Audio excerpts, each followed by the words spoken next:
2/3 सहित सरकारमा जान लागेकोमा राष्ट्रिय स्वतन्त्र पार्टीलाई अग्रिम शुभकामना र साथसाथै दिनुपर्ने सुझावहरू म केही दिन्छु। तपाईलाई कस्तो लाग्छ पुरा सुनेर प्रतिक्रिया दिनु होला। अब सफल हुने कि असफल हुने भन्ने कुरा परीक्षण हुन बाँकी छ। यो भनेको पहिलो चरण मात्रै हो। जसरी 3 महिनामा एक्जाम हुन्छ, 12 महिनामा 4वटा एक्जाम भएर एउटा क्लास पार गरिन्छ, त्यसैगरी यो एउटा एक्जाम हो, त्यही पनि सानो एक्जाम। अर्को अलि ठुलो एक्जाम, अर्को अलि ठुलो एक्जाम, अझ ठुलो एक्जाम बाँकी नै छ। फर्स्ट एक्जाममा फर्स्ट हुनु भएको छ, सेकेन्ड, थर्ड, चौथो सबै एक्जाममा फर्स्ट हुनुलाई शुभकामना। अब तपाईहरु सफल हुने कि असफल हुने लक्षणहरू 1-2 महिना भित्र देखिनेछ।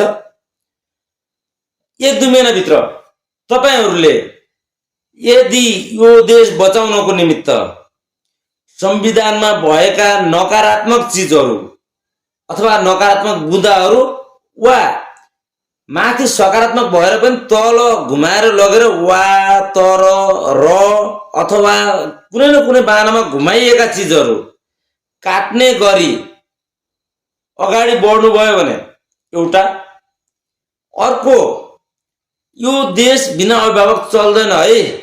हाम्रो भू राजनीति अथवा जियो पोलिटिक्स भन्छ, जियो पोलिटिक्सको आधारमा पनि भू राजनीतिले के मागेको छ त्यो निहाल्नु भयो भने दुईटा।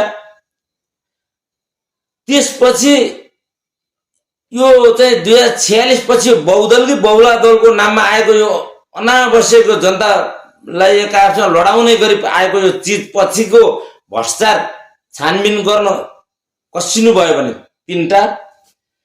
यसपछि बल्ल तपाईहरु सही ट्र्याकमा हिँड्नु भयो भन्ने हुन्छ है।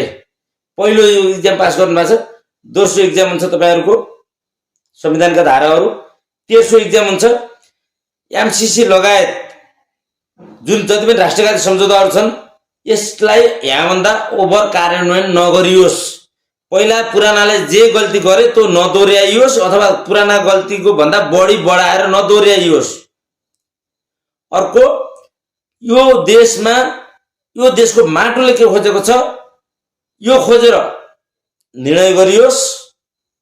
चौथो, सेतो हात्तीको रूपमा रहेको हाम्रो प्रदेश संरचनामा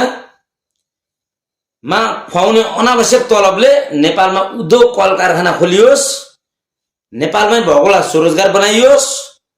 अझ जनशक्ति पुगेन विदेशमा भएकोलाई अब विदेश नजाऊ है, यहीँ चाहिँ उद्योग खुल्दैछ भनेर यहाँ बोलाइयोस्। यति चाहिँ राष्ट्रपालले गरिदियो भने